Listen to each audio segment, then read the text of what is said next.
వేసవి వేడిపై దాడి చల్లటిది refreshing stock తో హై.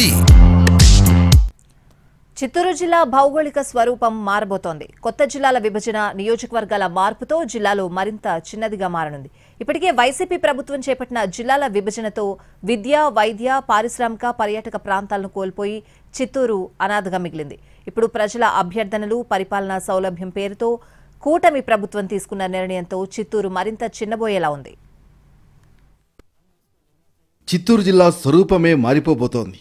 31 మండలాలున్న చిత్తూరు జిల్లాలో మరో 5 మండలాలు తగ్గిపోనున్నాయి.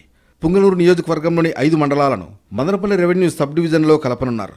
ఇటీవల రెవెన్యూ శాఖ పెట్టిన ప్రతిపాదన మేరకు మండలాలను విభజిస్తూ ప్రాథమిక నోటిఫికేషన్ జారీ చేసేందుకు రాష్ట్ర కేబినెట్ ఆమోదం తెలిపింది. 2022 ఏప్రిల్లో పార్లమెంట్ నియోజకవర్గాల వారీగా జిల్లాల విభజన జరిగింది. అప్పట్లో మంత్రిగా ఉన్న పెద్దిరెడ్డి ప్రాబల్యంతో రాజంపేట పార్లమెంట్ పరిధిలోని పుంగనూరును చిత్తూరు జిల్లాలోనే ఉంచగలిగారు. అలాగే అప్పటి చంద్రగిరి ఎమ్మెల్యే చెవిరెడ్డి చిత్తూరు పార్లమెంట్లోని చంద్రగిరిని తిరుపతి జిల్లాలో కలుపుకున్నారు.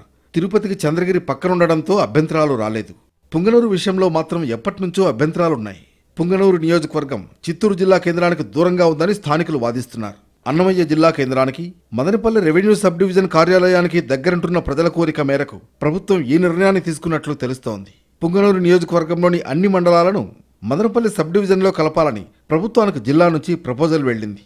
చిత్తూరుకు దగ్గరగా ఉన్న పులిచెర్ల మండలం మినహా పుంగనూరు, చౌడేపల్లె, సోమల, సదుం, రొంపిచెర్ల మండలాలను మదనపల్లి డివిజన్లో కలిపేందుకు ప్రాథమిక నోటిఫికేషన్ ఇచ్చేందుకు కేబినెట్ అనుమతించింది. ప్రస్తుతం పుంగనూరు, చౌడేపల్లె, సదుం, సోమల మండలాలు పలమనేరు డివిజన్లో ఉంటే రొంపిచెర్ల మండలం చిత్తూరు డివిజన్లో ఉంది. ఈ విభజనతో 10 మండలాలుగా ఉన్న పలమనేరు డివిజన్లో ఇక నుంచి 6 మండలాలే ఉంటాయి. ఇక ఈ విభజన పట్ల రాజకీయ, అధికార వర్గాల్లో 2 కోణాల్లో చర్చ జరుగుతోంది. ఎన్నికల సమయంలో సీఎం చంద్రబాబు మదనపల్లెను జిల్లా కేంద్రం చేస్తారని హామీ ఇచ్చారు. దీంతో మదనపల్లె, తంబళ్లపల్లె, పుంగనూరు, పీలేరు నియోజకవర్గాలతో మదనపల్లె జిల్లాను ఏర్పాటు చేస్తారనే అంచనాలు బయటకొచ్చాయి. ఆ క్రమంలో పుంగనూరును మదనపల్లి డివిజన్లో కలపడంతో జిల్లా ఏర్పాటుకు తొలి అడుగు పడిందా అన్న చర్చ మొదలైంది. ఇందుకనుగుణంగా ఆయా మండలాల్ని మారుస్తున్నట్లు ప్రాథమిక నోటిఫికేషన్ ఇవ్వాలని చిత్తూరు, అన్నమయ్య జిల్లాల కలెక్టర్లను ప్రభుత్వం ఆదేశించింది. దీనిపై విస్తృతంగా ప్రచారం చేసి ప్రజల నుంచి అభ్యంతరాలు స్వీకరించాలని ప్రభుత్వం ఉత్తర్వుల్లో పేర్కొంది. పుంగనూరులోని 6 మండలాలను అన్నమయ్య జిల్లాలోని మదనపల్లి రెవెన్యూ డివిజన్లో కల్పిస్తే ఇక చిత్తూరులో 25 మండలాలే ఉంటాయి. అలాగే జిల్లాల విభజన సమయంలో నగర నియోజకవర్గంలోని 2 మండలాలు తిరుపతిలో, 3 చిత్తూరులో కలిపారు. కానీ ఎన్నికల సమయంలో చిత్తూరులో ఉన్న నగరి, నిండ్ర, విజయపురం మండలాల్ని కూడా తిరుపతి జిల్లాలోనే కలిపేస్తామని చంద్రబాబు హామీ ఇచ్చారు. దీనికి అనుగుణంగానే త్వరలో ఆ 3 మండలాలను తిరుపతిలో కల్పిస్తున్నామని నగర ఎమ్మెల్యే భానుప్రకాష్ చిత్తూరు మహానాడులో చెప్పారు. మాకున్న 3 మండలాలు, ఇప్పుడు 2 మండలాలు, 2 మండలాలు ఒక మున్సిపాలిటీ తిరుపతి జిల్లాలో ఉంటాయి.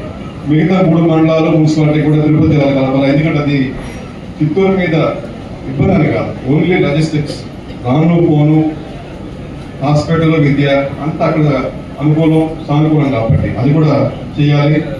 ఇంకోటి బాబు గారు నగర వచ్చినప్పుడు కూడా ఆయన మీటింగ్లో దాన్ని ప్రస్తావించి ఖచ్చితంగా మన అధికారం రాగానే ఉన్న బ్యాలెన్స్ 3 మండలాలు మున్సిపాలిటీ కూడా తిరుపతి కలుపుతామని చెప్పి మాటించున్నారు. జిల్లాల పునర్వ్యవస్థీకరణ కోసం మంత్రివర్గ ఉపసంఘాన్ని ఏర్పాటు చేసిన నేపథ్యంలో ఎమ్మెల్యే చెప్పిన మాటలు అమలయ్యే సూచనలే ఎక్కువగా కనిపిస్తున్నాయి. నగరిలోని ఆ 3 మండలాలు తిరుపతిలో కలిసిపోతే ఇక చిత్తూరు జిల్లాకు 22 మండలాలే మిగులుతాయి. దీంతో అత్యంత చిన్న జిల్లాల్లో ఒకటిగా ఉండనుంది. 2-3 నెలల్లో ఈ మొత్తం ప్రక్రియ పూర్తయిపోతుందని అధికారులు చెబుతున్నారు. అయితే జిల్లాల విభజనతో విద్య, వైద్య, పారిశ్రామిక, పర్యాటక ప్రాంతాలను కోల్పోయిన చిత్తూరు అనాథలా మారింది.